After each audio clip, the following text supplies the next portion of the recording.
It's early Sunday morning on July 14th, 2002, and most of the residents of Bonnyville, Alberta are still asleep. But not completely. Doreen Bradley's power is out, and someone is in the house with her.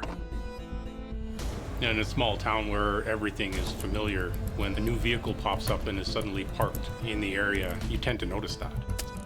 There are multiple stab wounds. A total of 31. This victim, she had stab wounds, like punctures, that had no blood coming from them. They may know the victim. They may have had a reason to be with the victim. They may, in fact, be their murderer. What happens on that day is shocking, horrifying, and bewildering.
The town of Bonnyville, Alberta, is located on the north shore of Jessie Lake.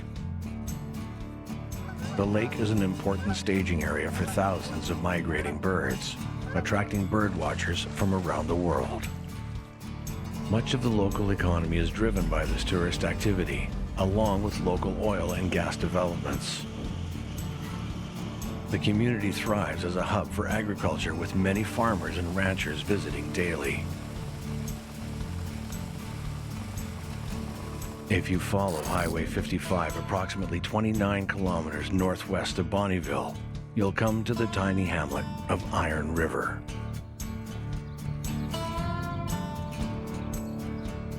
Here, on an acreage just off the highway, lies the home of Doreen Bradley. Formerly of Taber, Alberta, 58-year-old Doreen Bradley has only lived in this house for a short time. Less than 2 years. She's been married and divorced twice, has 4 children, 3 grandchildren, 7 brothers and sisters, as well as numerous nieces and nephews. But she lives alone.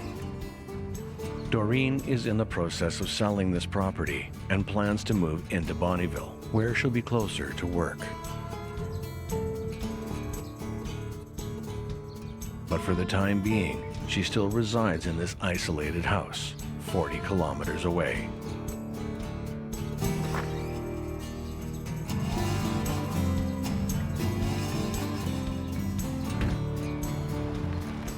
Doreen manages a fast food restaurant in Bonnyville.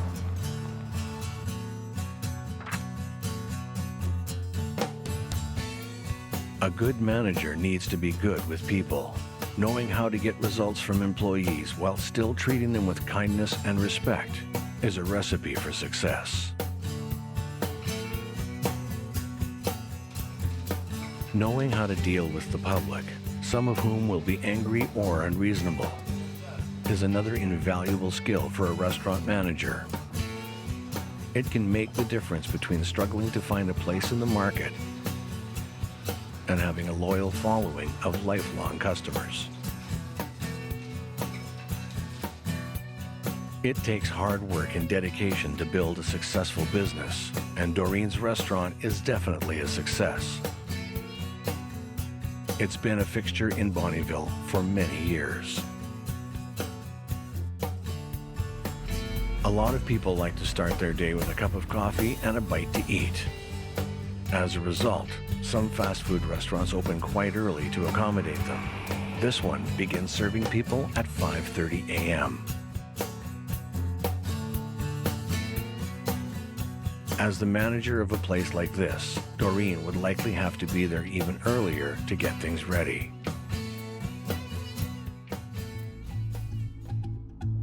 Managers are often the last to leave as well.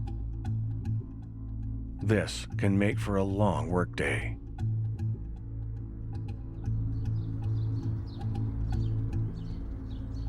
On the evening of July 13th, 2002, a man and a woman from St. Paul, Alberta meet Doreen on her acreage. Planning to move into town soon, she gives the couple her dog, who is used to country living. They are the last people to see her alive.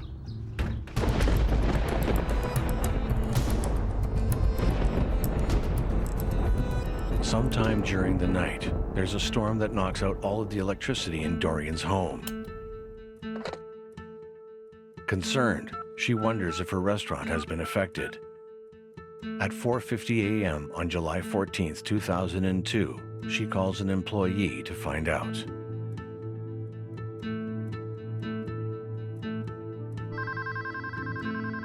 The morning staff assures Doreen that they have power and all is well.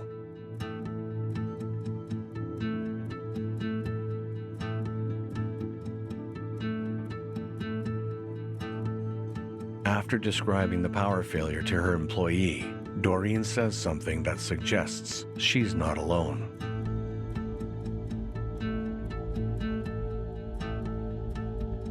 The employee hears her say, "What other person do you want me to call?"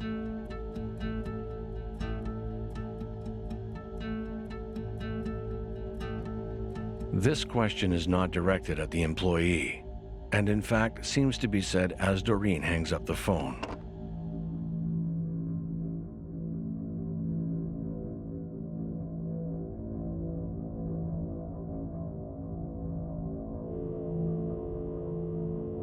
This leaves the distinct impression that someone else is there, but the employee has no idea who.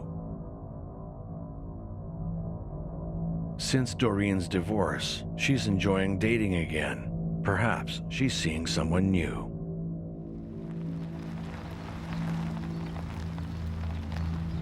At around 5:30 a.m. on July 14th, 2002, Gordon Maths is driving along the highway in front of Doreen's home.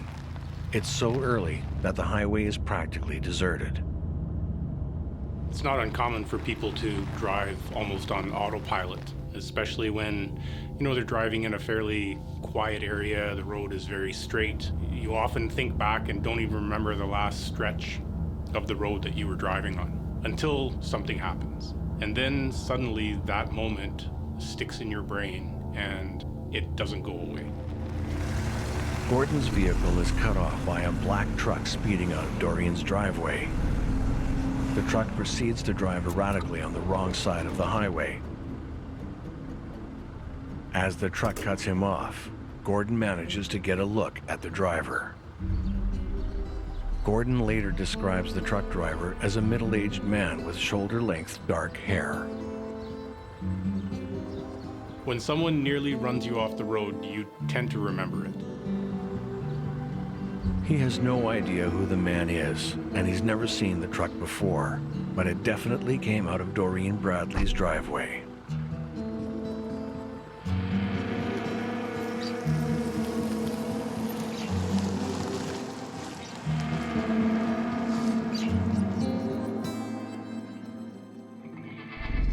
One of Doreen's sons describes his mother as someone who picks up men like strays. Sometimes the wrong men. Perhaps this long-haired middle-aged man is one of them. A few hours later, between 9:15 and 9:45 a.m., another vehicle drives past Doreen Bradley's house. Betty Grutyson is driving along the highway in front of Doreen's home when something catches her eye. It's a small white car parked near Doreen's house. In a small town where everything is familiar, when a new vehicle pops up and is suddenly parked in the area, you tend to notice that. For a witness, when they see something that's different or maybe that they've just never noticed before, that tends to stick with them, and that's important information for an investigator. It's not Doreen's car, and Betty has no idea whose car it might be. Could that little white car belong to the person with Doreen at 4:50 a.m.?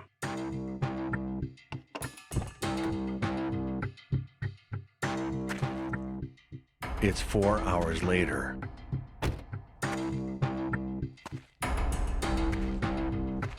Does Doreen have more than one visitor at her house today?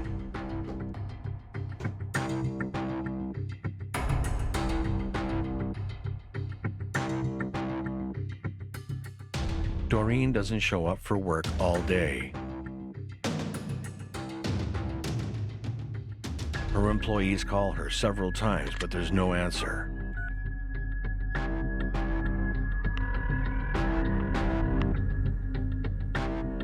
They leave several messages, but she never calls back. This isn't normal behavior for a successful businesswoman like Doreen.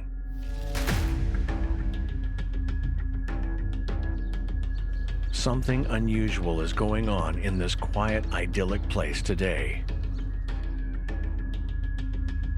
Whatever it is, and however it started, it suddenly turns ugly.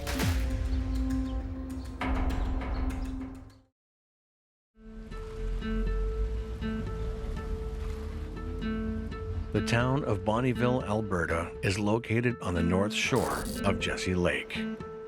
40 kilometers northwest of Bonnyville, near the tiny hamlet of Iron River, lies the home of Doreen Bradley.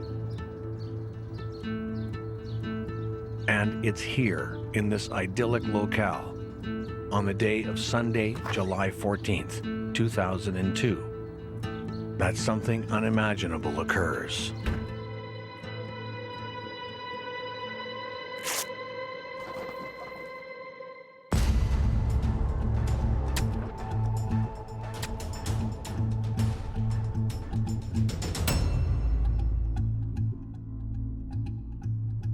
On Monday, July 15th, 2002, Doreen doesn't show up for work. This is the second day in a row that she's missing. It causes concern and confusion. Doreen manages the restaurant and the staff need to get a hold of her because food supplies are dwindling. But she's not answering her phone or returning messages. One of her employees remembers that she keeps a spare key to her house in the office and takes it. On the afternoon of Monday, July 15th, 2002, the concerned coworker goes to Doreen's house to make sure everything is okay.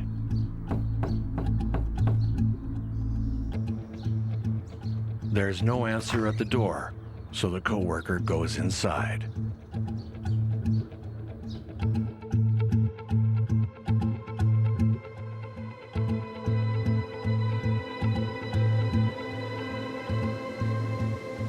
The bathroom light and fan are on, but no one is in there.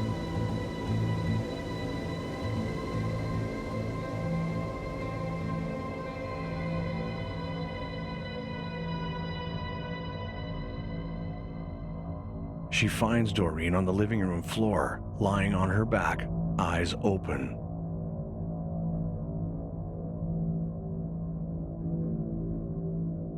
For a moment, it might almost appear as if she's still alive. She rushes to see if there's anything that she can do. But Doreen is gone.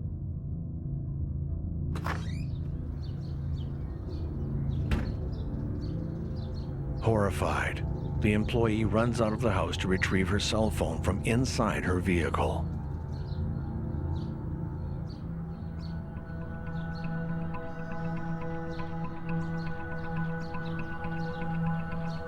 She's so horrified and flustered that she can't quite remember how to dial 911.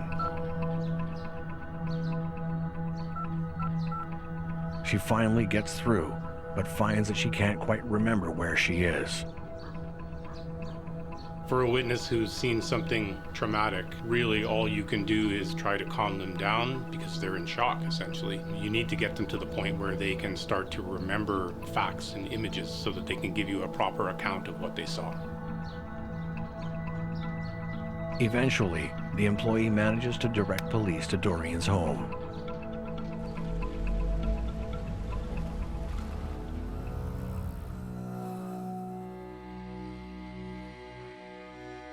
Investigators arrive on the scene and quickly pronounce Doreen Bradley dead.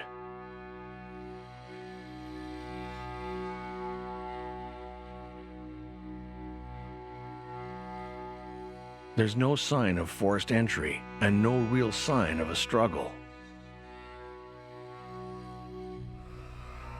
Doreen is wearing a denim summer dress, but it appears to be over top of a nightie.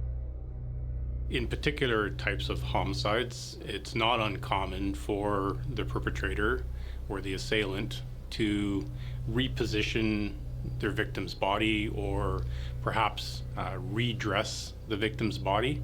This could be done for several reasons, perhaps in an attempt to mask the cause of death, perhaps to mask the time of death or the circumstances under which that person was there. But there's generally a very specific reason for doing it. A closer inspection reveals that the denim dress is torn and several buttons are scattered on the floor, making it pretty clear that she's wearing it when the attack occurs. The dress is also pulled up above her breasts and under her chin. It's doing nothing to hide her body. The nightie is bunched up just below her breasts and above her waist. Doreen is completely naked and exposed below her waist, and her legs are spread apart. Her body is covered with dozens of small black puncture wounds, but there's very little blood. A forensic pathologist has the capacity to identify wounds that were made by a unique weapon. With the case of this victim, she had 31 stab wounds that were like punctures that had no blood coming from them. And by the angle, depth, width, and length of the wound, a forensic pathologist would help law enforcement agencies identify what type of weapon was used. The cause of death is multiple stab wounds by an unidentified weapon. The best way that the medical examiner can describe it is a long, narrow, ice pick-like weapon. The puncture wounds are consistent with a small, round instrument, but there are abrasions indicating the weapon may have been rough in some places, as well as sharp.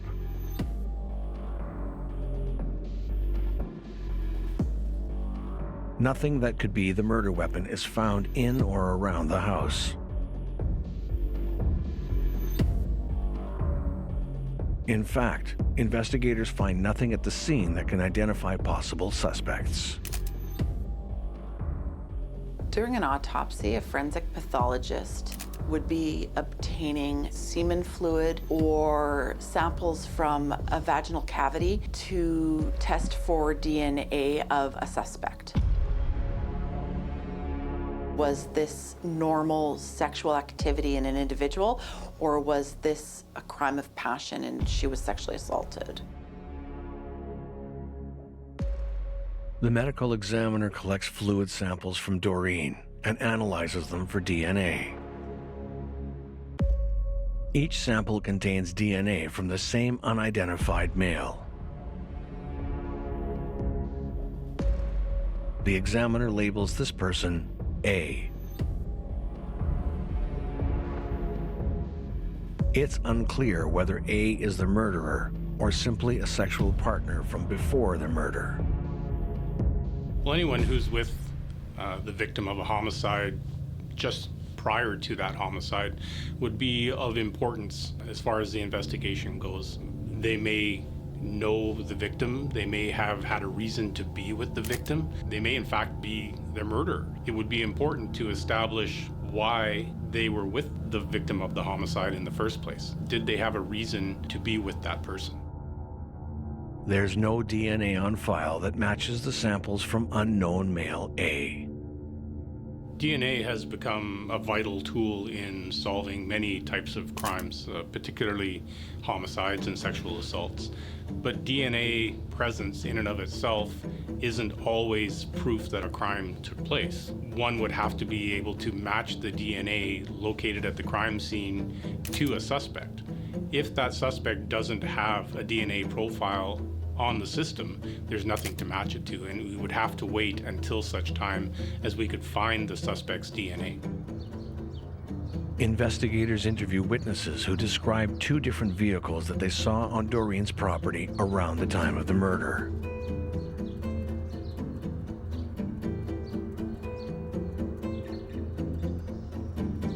One is a small white car parked in front of her garage.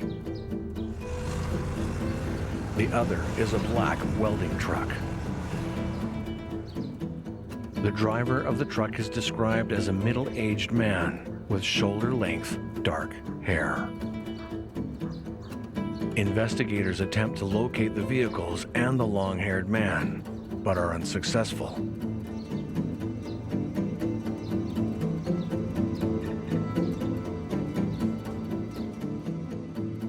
Investigators are left with almost no clues and no known motive.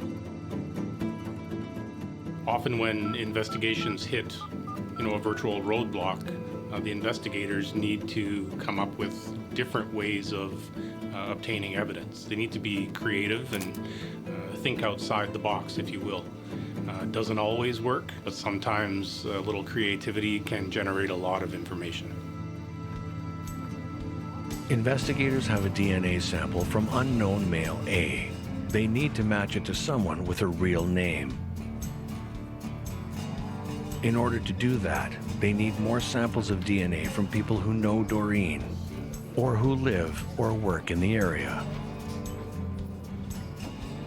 So generally you can't force someone to give a DNA sample unless you got a warrant for a DNA sample. So if there's reasonable grounds to obtain a DNA sample, the police can apply for a warrant, and then the individual does have to give their DNA. Otherwise, they can give a DNA sample by consent. So the police can ask for a DNA sample, and if someone decides to give one, they can.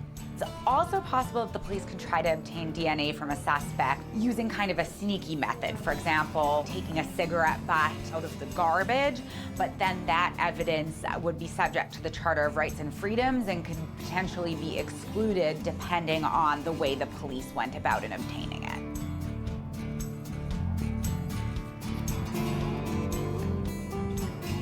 Investigators collect DNA from volunteers under the guise of donating blood to help the local community. A masonry worker named Fred Caris decides to give a sample. When forensic experts are obtaining a DNA sample from a crime scene, and when they are obtaining DNA samples from the general public, they are looking for 100% guarantee that this is their suspect, and they want that DNA sample to be infallible. Unfortunately, there was not a perfect match for the unknown male.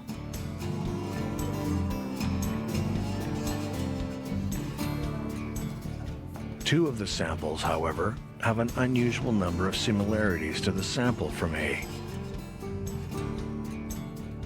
It's possible that one or both of the blood donors are close relatives of A. One of those two donors is Fred Caris.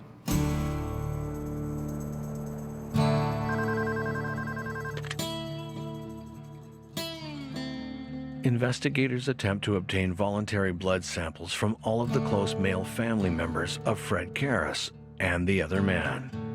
Investigators contact Fred and ask him to have his son, Landon, telephone them.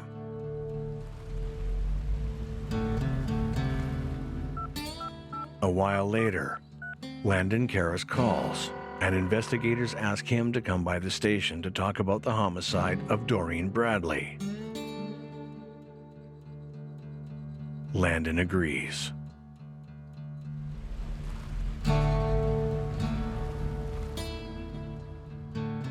When he arrives at the RCMP station, investigators question him about Doreen Bradley.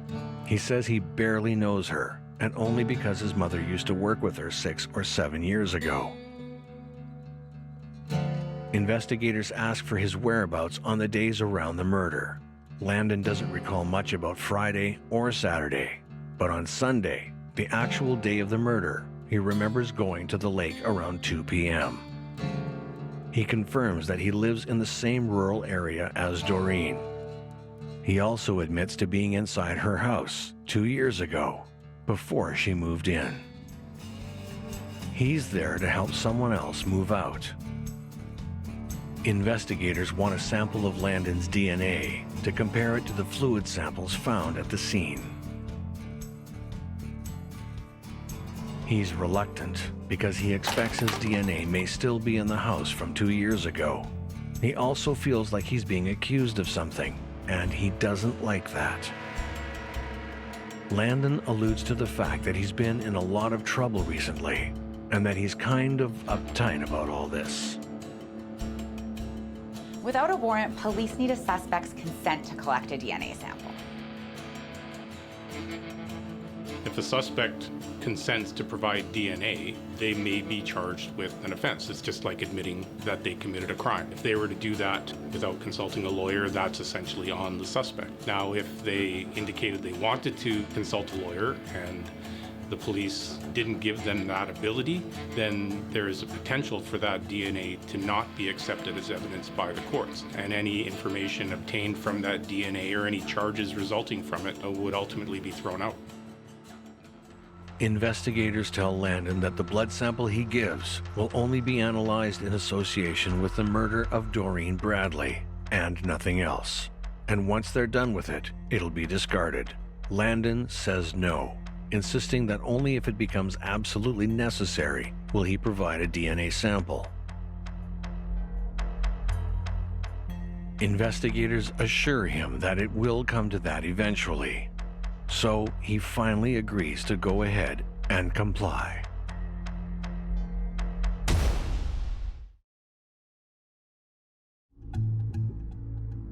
Doreen Bradley is found dead in her rural home in the tiny hamlet of Iron River, Alberta, Canada, which is 18 miles northwest of Bonnyville.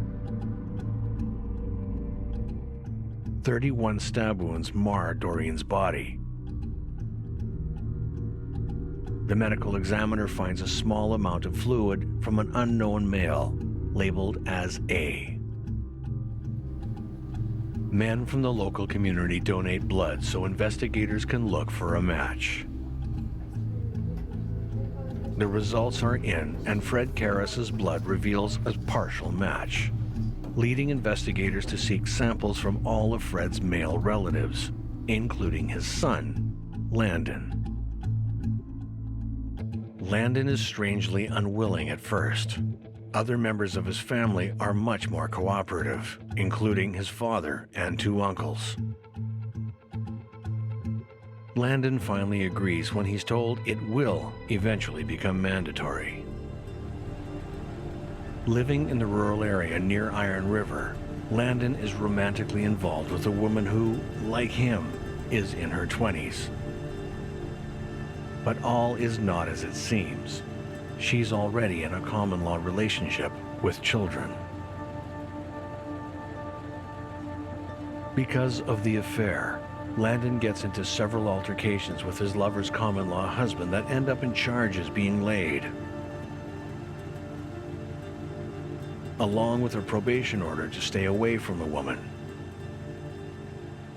There are many different types of court orders that contain no contact conditions. So an individual who's fearful of a domestic partner, a former domestic partner, can go to the court and apply for a protection order or a restraining order against that person. In this case, the no contact order is part of Landon's probation order. So that means that as part of his sentence, he was ordered by a judge not to have any contact with her. But his lover doesn't want Landon to stay away and encourages him to come and see her.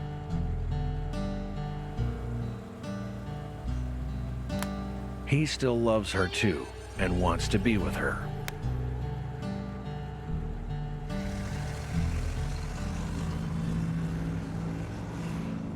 When it's discovered that Landon continues to see the woman, he's charged again for violating his probation order. These convictions are the trouble that Landon alludes to when investigators ask him to give a DNA sample.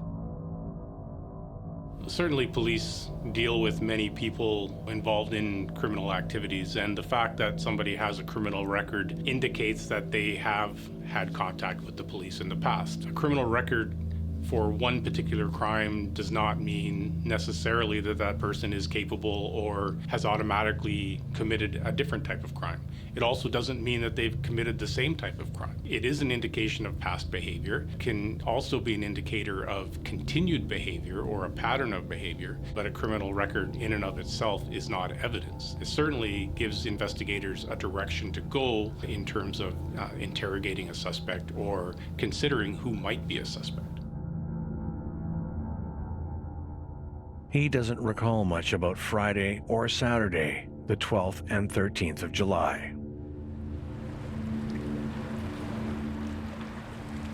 But on Sunday, July 14th, 2002, Landon goes to the lake where several people see him. Some might say that it's odd that he has no alibi on the 2 days before the murder. But on the actual day of the murder, he's seen by several people 40 kilometers away from the crime scene. When we look at someone who is intending to commit a criminal offense, it's not uncommon that they would attempt to set up an alibi for themselves by placing themselves somewhere else other than where the crime was about to take place, but close enough that they could justifiably be at the crime scene and then back to where their alibi is. That's something that people often consider. They're not always smart enough to pull off the perfect alibi, however. Could Landon kill Doreen in the morning and have time to get to the lake by 2 p.m.? Is he the one who's in the house with Doreen when she calls her employee? Could he also be having an affair with her?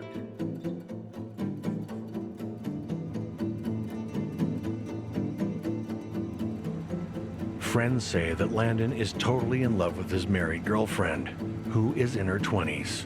They can't believe he would be involved with any other woman, never mind one who is more than twice his age.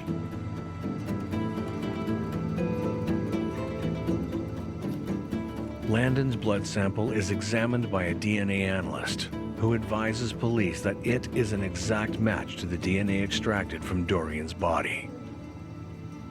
An exact match means the sample comes from the same person. Investigators have been unable to find any other evidence that points to Landon. They can't even come up with a motive. But the DNA is such a perfect match that they feel it's all they need.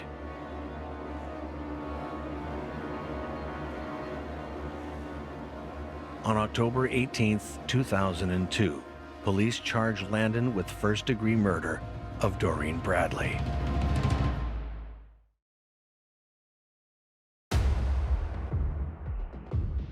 After Doreen Bradley is brutally murdered, local police petitioned for DNA samples in hopes of connecting them with the evidence found at the scene.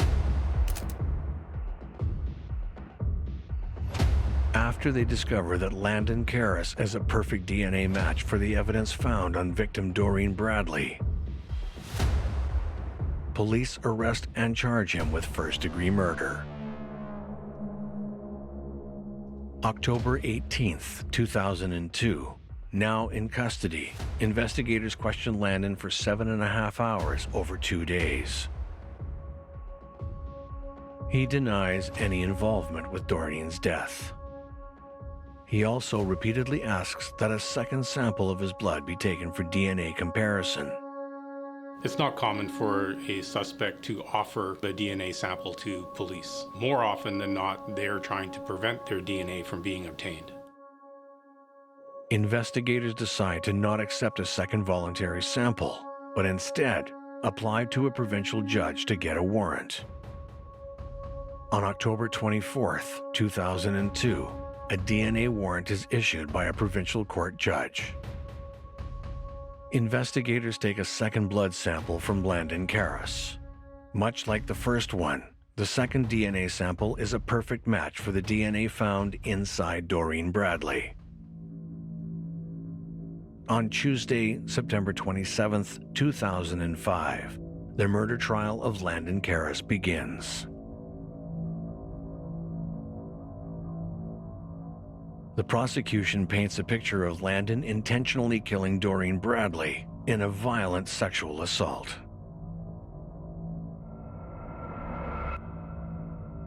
He's in Doreen's home on the morning of July 15, 2002.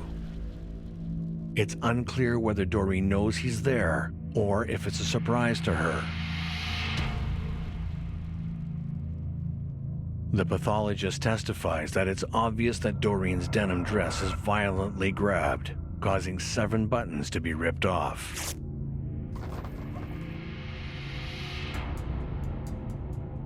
He also notes that the straps of the dress are used to strangle Doreen.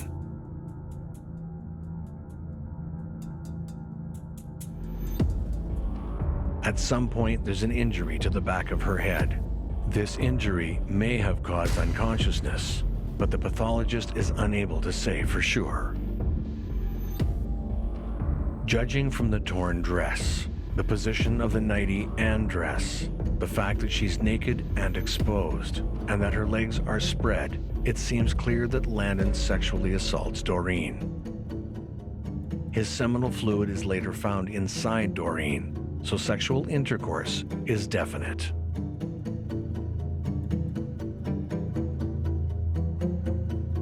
The pathologist can't say for sure that it's rape. A slight scrape found within the vaginal area of the deceased during autopsy does not indicate that that was a sexual assault that she sustained. The prosecution describes Landon stabbing Doreen 31 times with a weapon of some kind. They don't have the weapon, and they can't say exactly what the weapon is, only that it's a long, narrow, ice pick-like weapon. The pathologist says that the lack of blood around the wounds may be due to the strangulation. Doreen is already dead before most of the stab wounds are made.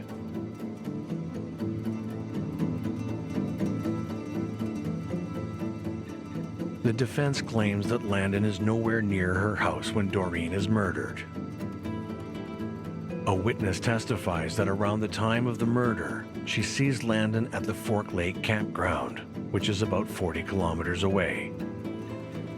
Oddly enough, other witnesses claim that Landon is with them at the time of the murder, but not at the campground. Alibis may seem like a slam dunk, but if there are multiple alibi witnesses who contradict each other or contradict the version of events of the accused, it's up to the jury to determine whether any of those witnesses hold credence. Many people from the community believe that Landon is innocent, and they do what they can to help him. 48 letters are submitted to the court, each one expressing a strong belief in his innocence. His father, Fred Caris, is absolutely certain of his son's innocence. Fred goes so far as to suggest that someone collected Landon's semen from the truck where he and his girlfriend make out, and then planted it on Doreen's body.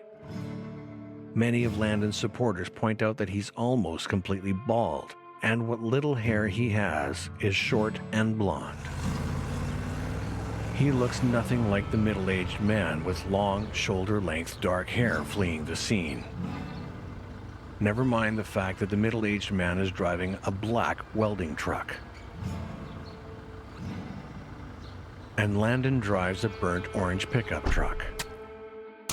There's also some suggestion that the murder weapon could be a welder's rod, which would make sense given the black welding truck. Supporters can't believe that 28-year-old Landon, who's totally in love with his 20-something girlfriend, would be interested in a 58-year-old woman, never mind sexually assault her.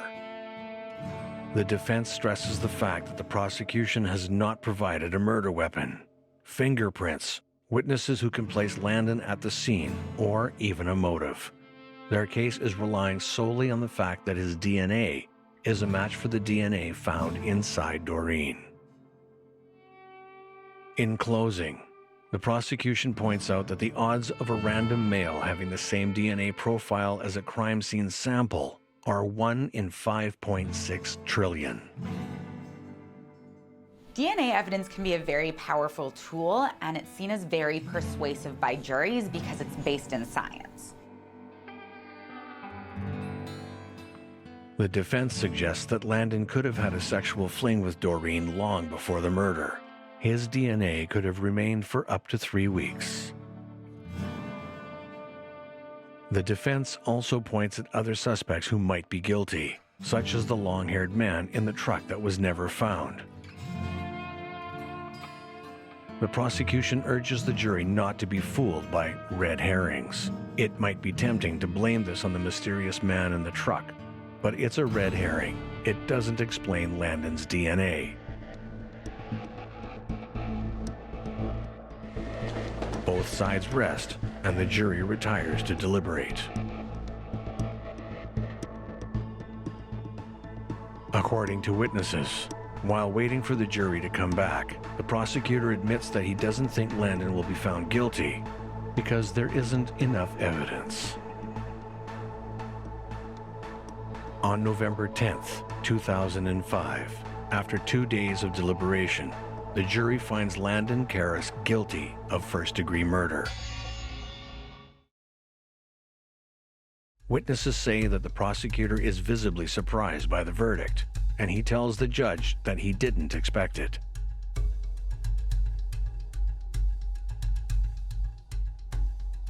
Caris did not testify during the trial, but he speaks to the court now. He says that he is sad and disappointed, and he wants everyone to know that he did not kill Doreen Bradley. The judge immediately sentences Landon Caris to life in prison with no chance of parole for 25 years.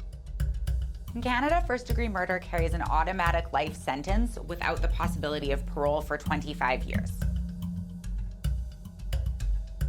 Friends and family of Caris, as well as many townspeople, are shocked and saddened because they don't believe that Caris is a killer.